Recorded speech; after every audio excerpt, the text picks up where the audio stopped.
Let's set in a comfortable meditation posture and close the eyes.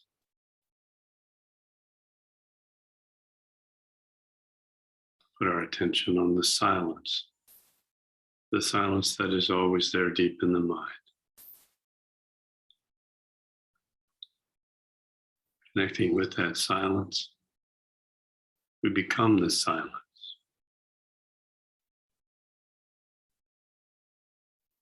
You are the silent witness.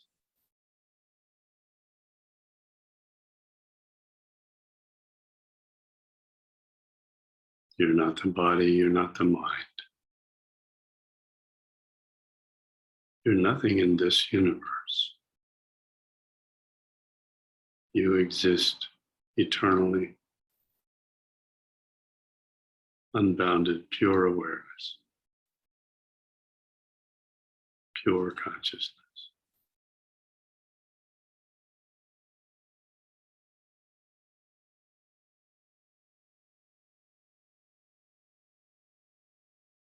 From this perspective of the silent witness, listen to the words of the Yoga Vasishta. Book 4, Chapter 14. Yama and Brigu awaken Shukra from his tapas. He remembers his past lives.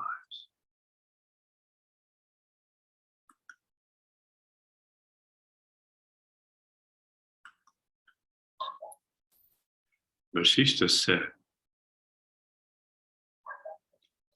Yama and Brigu departed from the cave of Mandara Mountain and traveled towards the bank of Samanga River. They descended from the mountain and saw great light below, proceeding from the bodies of the celestials, sleeping in the tree groves of golden vines. Birds were playing in sprays formed by cradling vines under the canopy of heaven.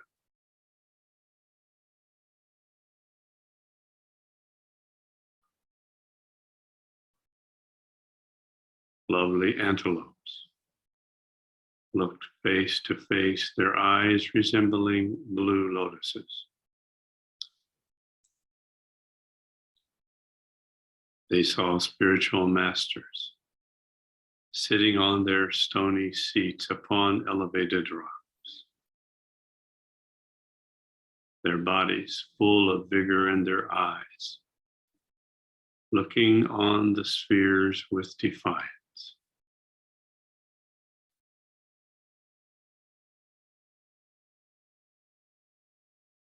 They saw the lords of the elephant herd, their big trunks as large as palm trees,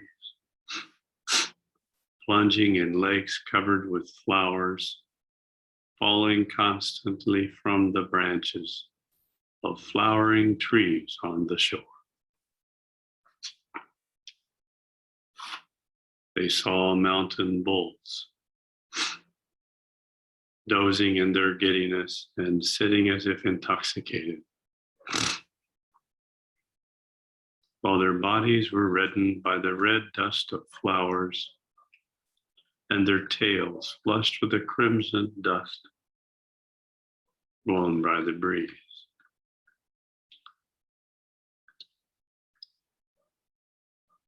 There were deer whose tails served as fans for the mountain king, immersed in pools filled with falling flowers.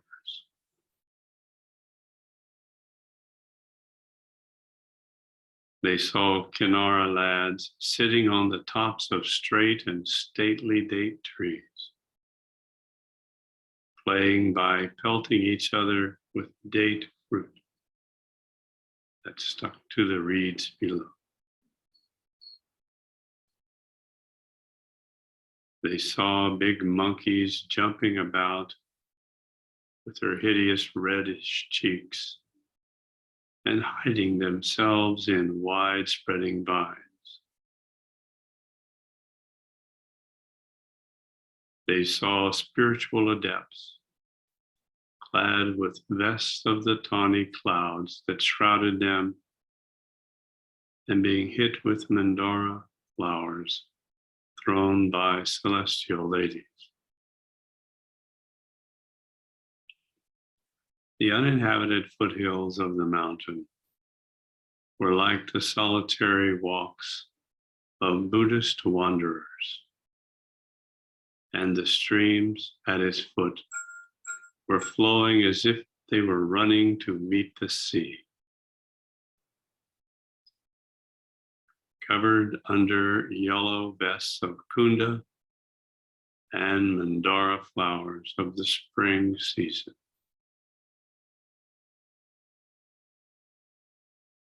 Trees decorated with wreaths of flowers and shaken by the breeze seemed like channels giddy with the honey of flowers, rolling their dizzy eyes formed of fluttering bees.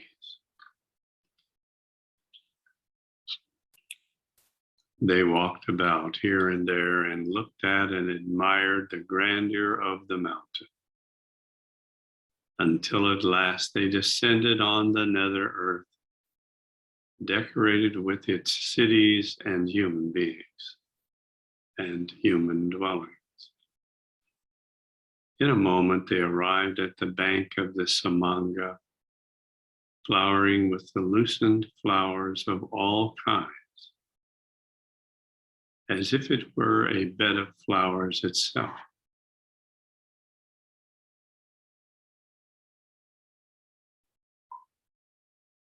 Brigu saw his son on one of its banks. His body changed to another form and his features quite altered from his former state. His limbs were stiff and his sense at a standstill, as he sat with his mind fixed on steady meditation. He seemed to have been there a long time, to rest from the turmoil of the world. He thought about the course of currents of the world that continually flow with successive joy and sorrow to man. Who gets rid of them after his long trial? He became motionless as a wheel after its long-winded motion. He found his rest after his prolonged whirling in the whirlpool of the ocean of the world.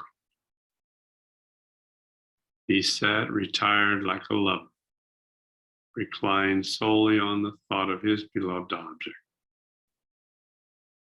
His mind was at rest after its long wanderings.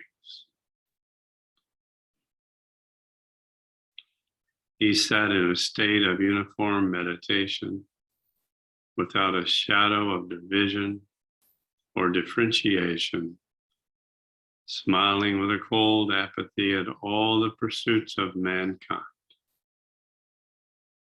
liberated from all concerns, released from the enjoyments of life, and free from the snare of desires and fancies. He rested in the supreme bliss of the soul. His soul was at rest in the everlasting rest of God. Just as a pure crystal catches the color of the gem that is next to it. Brigu saw his son in the calmly composed and awakened state of mind, freed alike from his thoughts of what was desirable and from his hatred of what was disgusting. Yama, seeing the son of Brigu, said to the father in a voice, hoarse as the sounding sea, lo, there your son, awake. He said to Bhargava, Shukra, which startled him from his meditation, just like the roaring of a cloud rouses a slumbering peacock from its summer sleep. Upon opening and lifting up his eyes, Shukra saw the god standing with his father on one side, both so pleased at the sight of their faces, glowed like the discs of the sun and moon.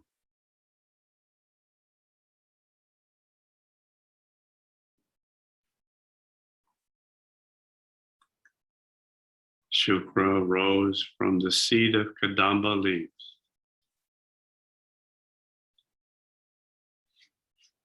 and made his obeisance to them, who appeared to have come to him like the gods, Vishnu and Shiva, in the skies of a couple of Brahmas.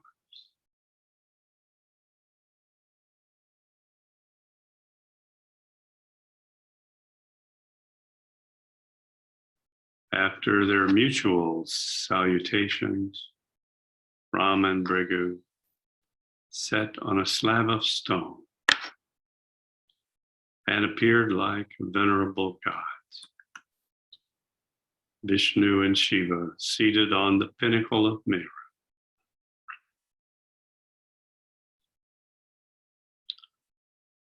The Brahmin boy, having ended chanting his mantras on the bank of Samanga, approached them with a voice as sweet as nectarine juice of ambrosia. My lords, I am emancipated at your sight this day. You have blessed me by your sights, resembling those of the sun and moon together. The darkness that reigned in my mind, which no light of scriptures or spiritual or temporal knowledge or even my austerities could remove, is dispelled today by the light of your presence. A kind look of the great gives as much joy to the mind as draughts of pure ambrosia satisfy the heart. Tell me who you are, whose feet have sanctified this place like the glorious orbs of this day and night enlighten the sky.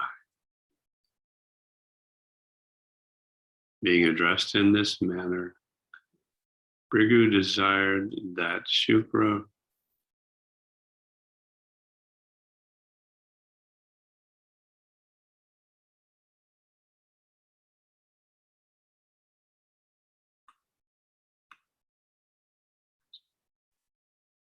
remember his prior births, which he could well do by his enlightened understanding. Brigu acquainted him with the state of his former birth.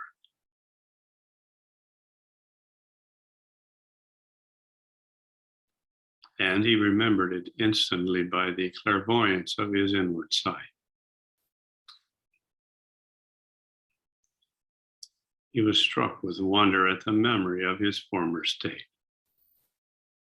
He smiled with a joyful face and glad heart to think on what he had been.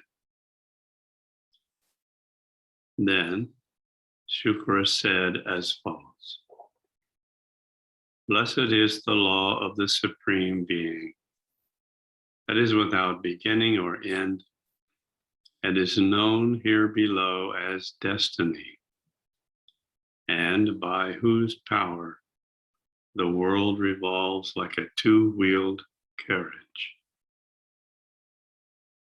I see my countless and unknown births from first to last, and the innumerable accidents to which they were subject, for an entire kalpa duration of the world. I have undergone great hardships and known prosperity also with the toil of earning. In different lives, I have wandered, and I remember having roamed for a long time over the mountainous regions of Mira. I drank water reddened with the pollen of Mandara flowers and wandered along the bank of the heavenly Mandakini, filled with lotuses.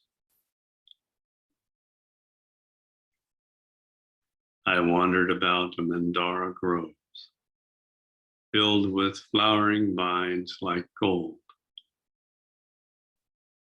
I wandered under the shade of the kalpa trees of Mount Meru,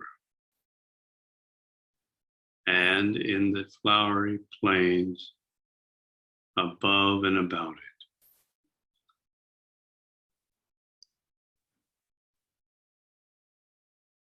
There is nothing of good or evil that I have not tasted or felt or done myself.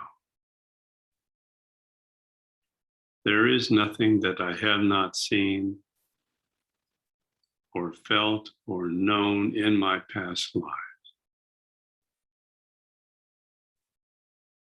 Now I know the noble, and I have seen the imperishable one in whom I have my repose.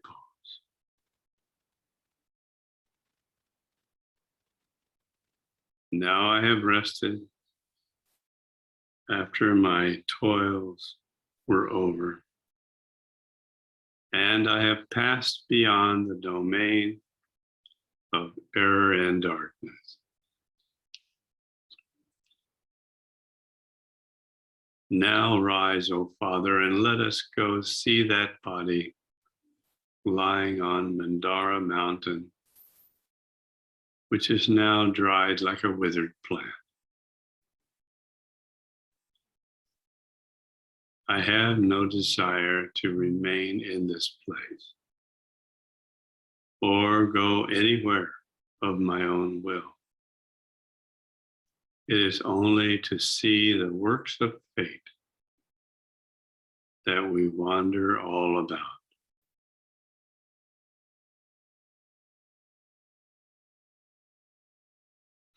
I will follow you with my firm belief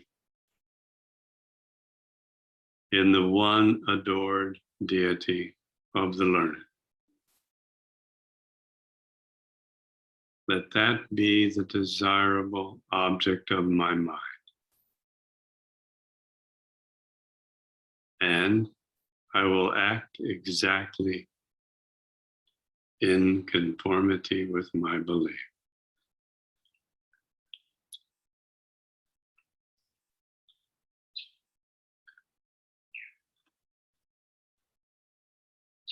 Chapter 15. Shukra laments his original body,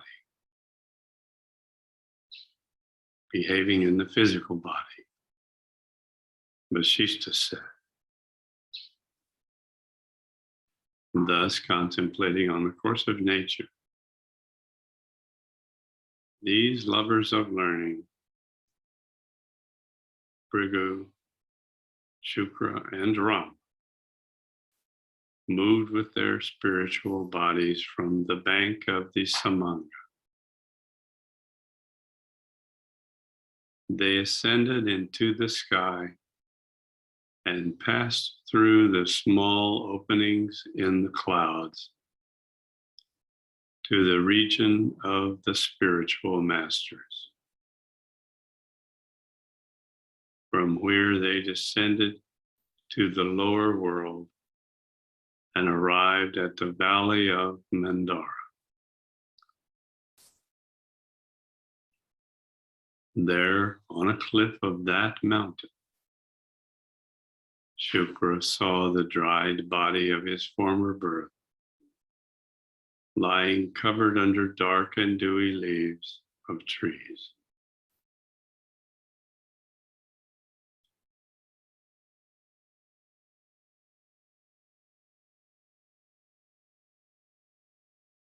He said, "Here is that shriveled body, O Father, which you had nourished with many a dainty food. There is that body of mine that my wet nurse had so fondly anointed with camphor, aromatic oglewood, and sandal paste.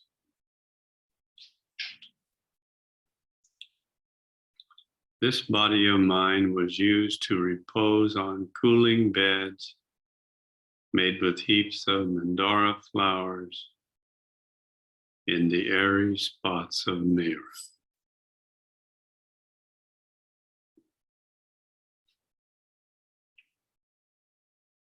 This body of mine used to be so fondly caressed by heavenly ladies of time past.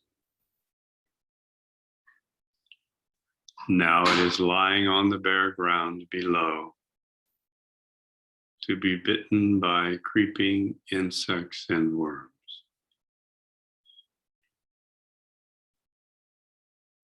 This body of mine that was accustomed to ramble in the garden plots of sandalwood now lies like a dried skeleton on a naked place. My body now lies impassive of the feelings of delight in the company of heavenly nymphs, and withers away unconscious of the actions and passions of its mind. Ah, my pitiable body, how you rest here in peace, forgetful of your former delights in the different stages of life and unconscious of the thoughts of your past enjoyments and amusements.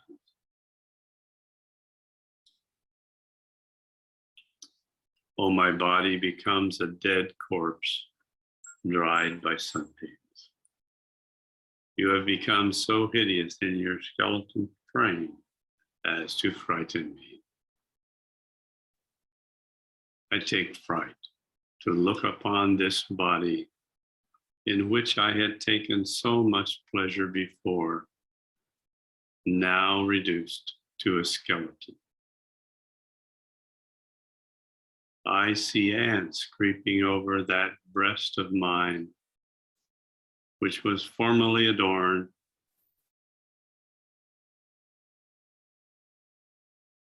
with necklaces studded with starry gems.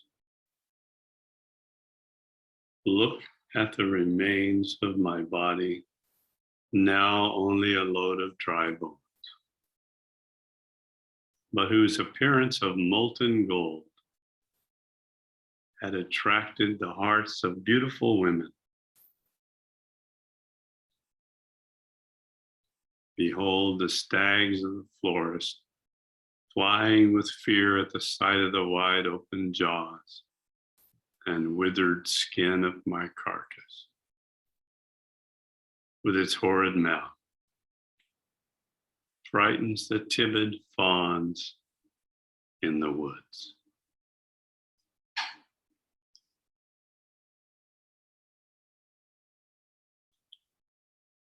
Now we'll continue, established as the silent witness, and start the Trimana Sanyama process.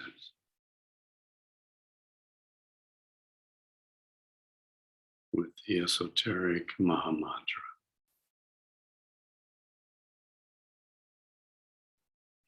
and quickly balance all the karmic traces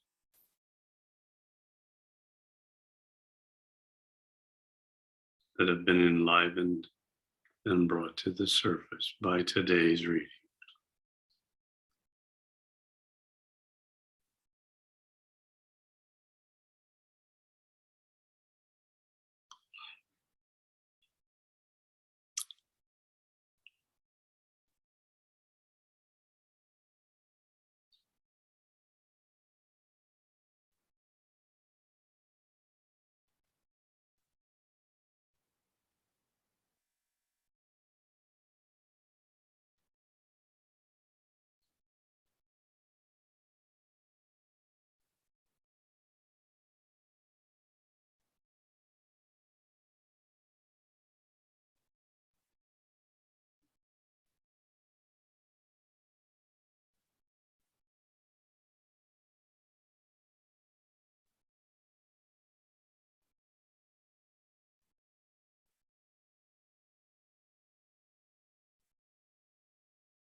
Jai Gurudev.